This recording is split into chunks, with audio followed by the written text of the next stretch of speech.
The question on what is the Army's new fitness test, and it's directly related to what is the rather new holistic health and fitness. This is going to be the strength and conditioning part. It's going to be based on a powerlifting for primarily the deadlift, but we're going to mention and include this bench and squat for one of them purposes. It's also going to include an anaerobic hip style I'm going to talk about for the obstacle push and for just overall training and conditioning, and it's going to top off with what is actually a 5K, 3 mile, which I'll talk about in a minute. So anyway, I've got quite a bit of experience working with training of police, fire, military, and I'm actually even a candidate for being a fitness director for the new Army's Health and Fitness.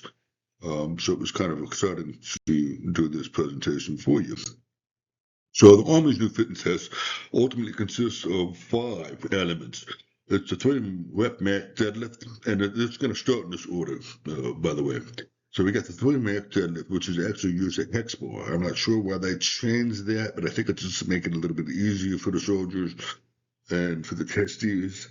It's a hand-release push-up, which I'll explain in a minute. It's kind of a little bit unique and different. The sprint drag carry, which is a 5 obstacle course program or test.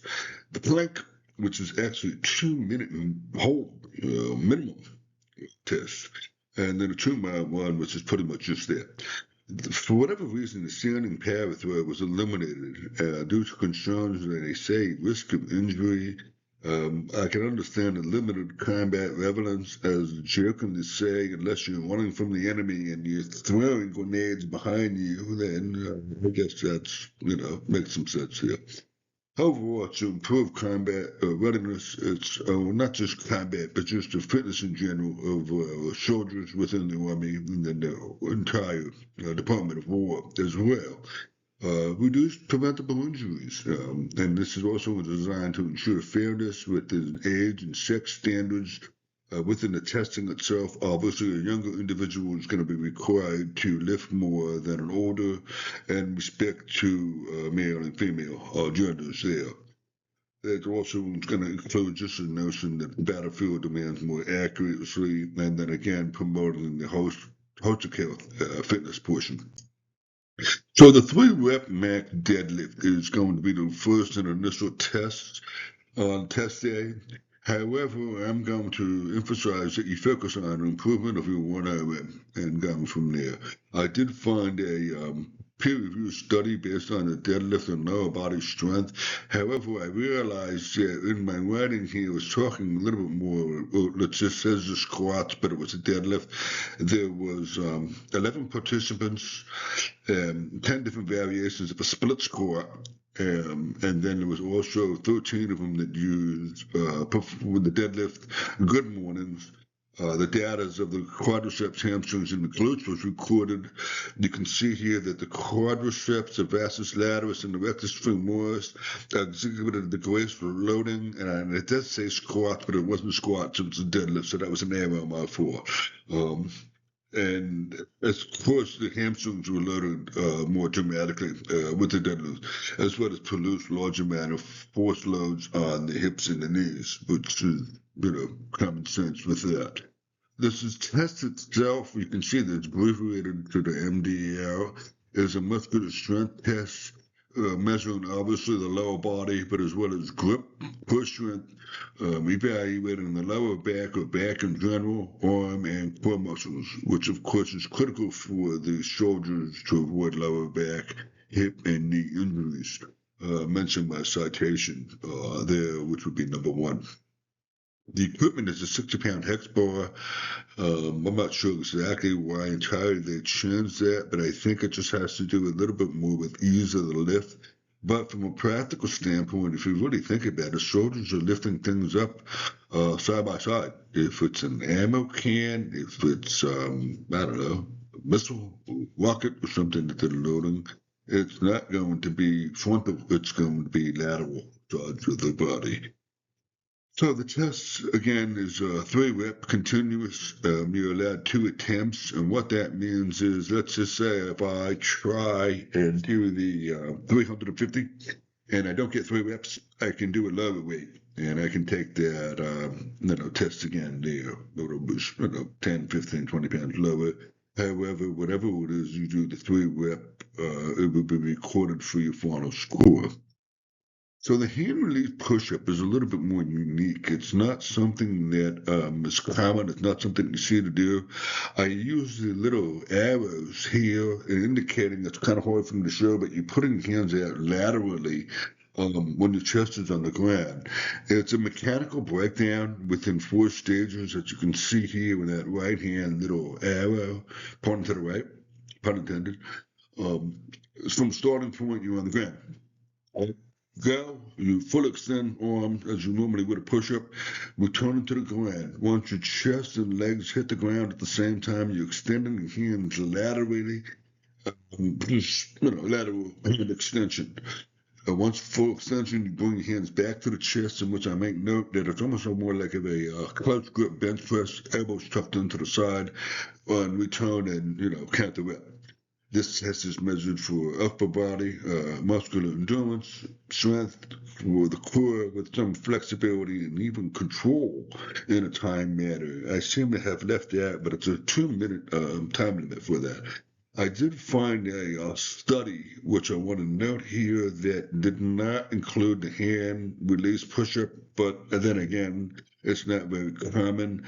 And I found it interesting that within the study that, of course, it found that obviously, especially explosive push-ups are a real good indicator for upper body strength. But if you see here kind of halfway through the paragraph, it says kneeling squat push-ups. Those are not very common at all, and what it is ultimately 2 different exercises combined. And what it is it's you see this in martial arts. I've done this. You're leaning back, you're on your knees, and you're leaning back, and what you're doing, you're falling to the ground, almost like it's just a cheap hamstring RDL type exercise, and then explosively pushing you back up and then down again repetitively, which can be pretty good exercise. It's just not really commonly used, and I thought that was interesting, especially because I have my karate background, with that portion. So again, hand release push up, 2 minutes, time limit. Do what you can. I think 60 is the 100 percentile with that. So the sprint drag carry is basically a little short agility course. It's 5 different obstacles. It's within a 50-meter lap with 25 meters touch, 25 meters back. You can see here on the second line, number 1, at the go command, you're going to sprint 25 yards. You must touch hand and foot of that line and return. You grab the sled, which is 100 pounds. The clarification, it's either it's a 100-pound sled or it's just 100 pounds. You can see here that the front of these guys basically ultimately rigged whatever it is, 45-pound plates. I don't even know what it looks like, a couple of 25s and 10. The sled, you see it. You must have the plates cross the line entirely and return, change the direction, return. The third is a lateral shuffle. Again, hand and foot touches around, change the direction, return. The fourth is grab kettlebells, and I seem to have left out the kettlebells are 40 pounds. This is regardless of sex, age, and so forth. With this, of course, obviously you have the kettlebells in your hand, you're touching your foot on the ground, and then change the direction back. The notion here, if you fail to touch the 25-meter mark, or cross the 25-meter line, get the new piece of equipment implement, then you would be called back and will repeat, but ultimately you just retest if that's it, with time constraints. The plank, which is really a 2-minute, I realize I left that out. It's a 2-minute plank test. This is ultimately testing endurance, balance, and I'd like to imply discipline. When you're doing a plank, especially for 2 minutes, that's a long time. I thought it was kind of amazing to say that the 100 percentile was 4-minute length. I'm not sure about you guys, but doing a 4-minute plank is pretty challenging. Individuals, even though we know the plank, a lot of people do more.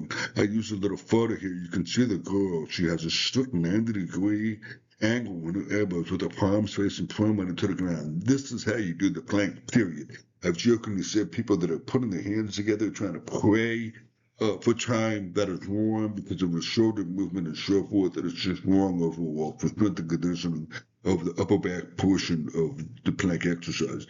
I did find a study that I thought was a little interesting, in which that sex and age was not shown to discriminate with the plank exercise.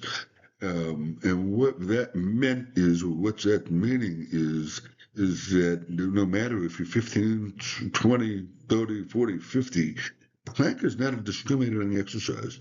And I guess in a way, personally, I kind of knew that, but I never actually read it, specifically from a research standpoint. 2-mile run ultimately is just that. However, I want to emphasize, if I was coaching, if I was training someone for this purpose, we're going to do and train for a 5K, 3 miles. Why? The mental aspect. If you can do 3 miles, you're going to be feel much more comfortable with 2.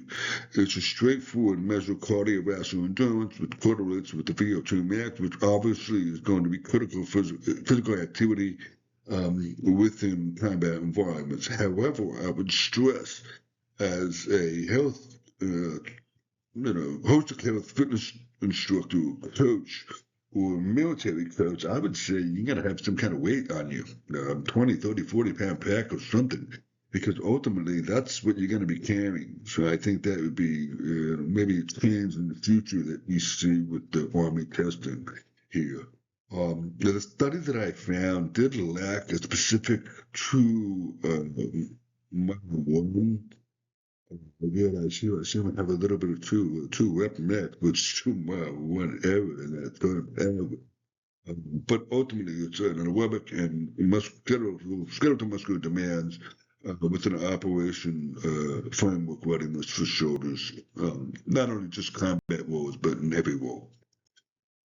Oh, wait, backslide here for a second. On the previous slide, I don't know if I can check back, they have incorporated a 2-mile, 2.5-mile walk, um, 1 kilometer swim, 12-kilometer bike, and a 5-kilometer row for those that might have a joint or a limitation on that.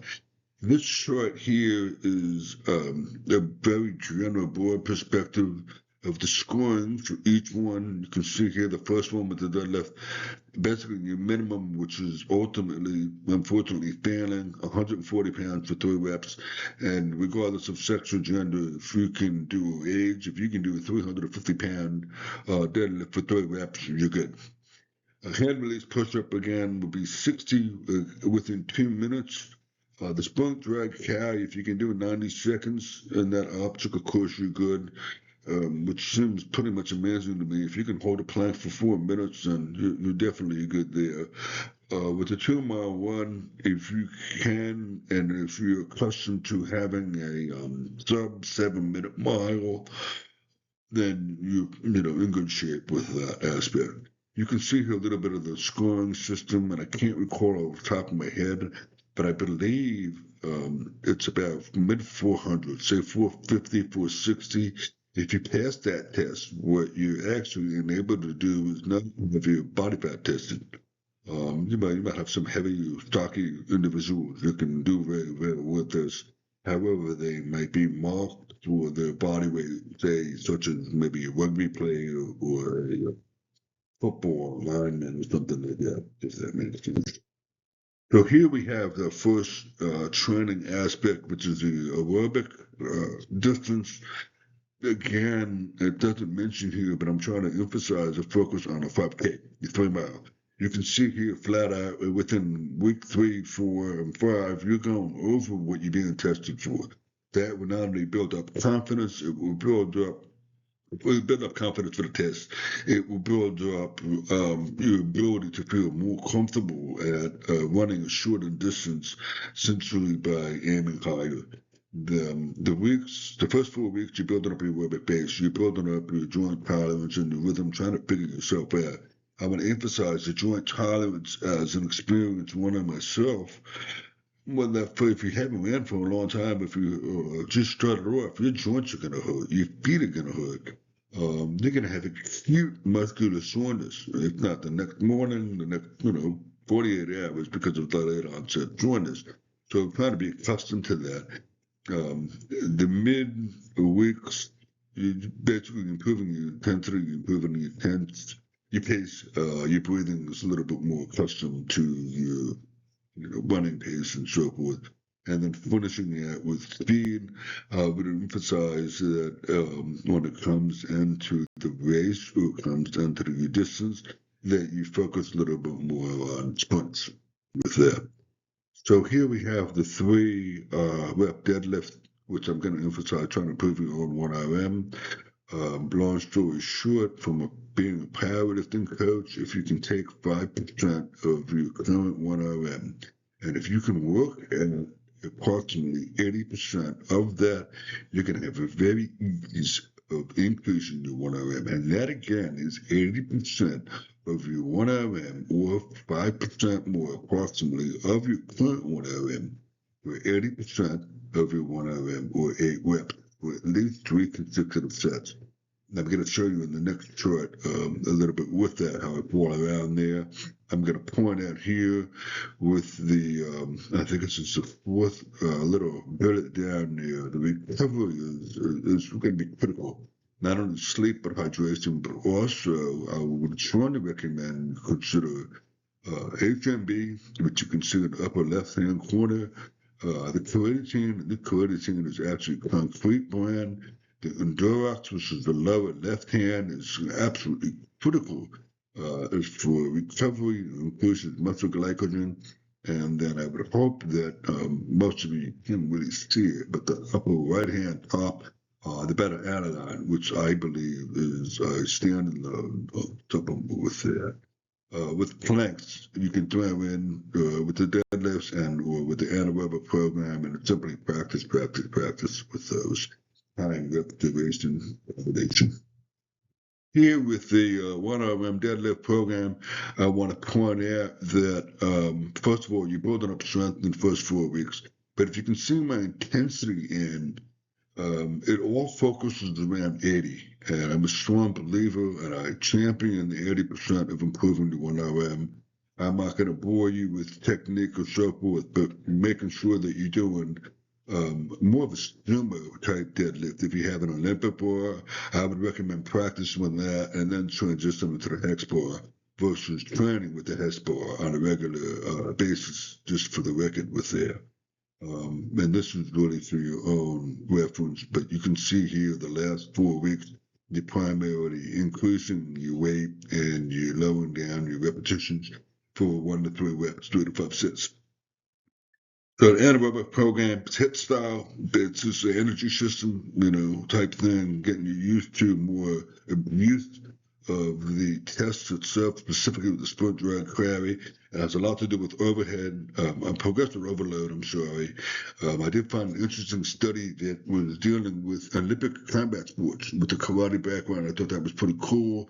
It was a small but significant enhancement in peak power overall, and a minor improvement in the peak power, specifically using the high intensity type anaerobic workout. Assessing max push-ups for 2 minutes and max pull-ups I want to include, whether you're not tested for, can be really, really good. Again, prioritizing sleep, hydration, mobility, would be really good to include with this. I want to throw out there that I would suggest that you do the anaerobic program or the anaerobic workout on non-long distance days or heavy lifting days, or maybe even a little bit of a combination with the heavy lifting with the anaerobic workout together. This chart here is just a little bit of overall breakdown for what the circuits are and for the energy systems are involved with each part of the circuit training. Again, I would emphasize I'm focusing on the planks primarily. Many people would struggle with that. For females, it might be the push-ups portion with the hand release. Here I had with a little bit of help with the artificial intelligence, kind of, and making some charts after I incorporated the workout. You can see both charts in week 9, 10, and 11, how they have a little bit of peak with the taper off in the 12th week to get a little less and rest and recovery before the test. But thank you. If you have any questions, feel free to email me, text me about this. And here are my citations and references. Number 1, number 8 specifically will bring to the actual military only. And until we meet again, virtually or in person, have a good evening.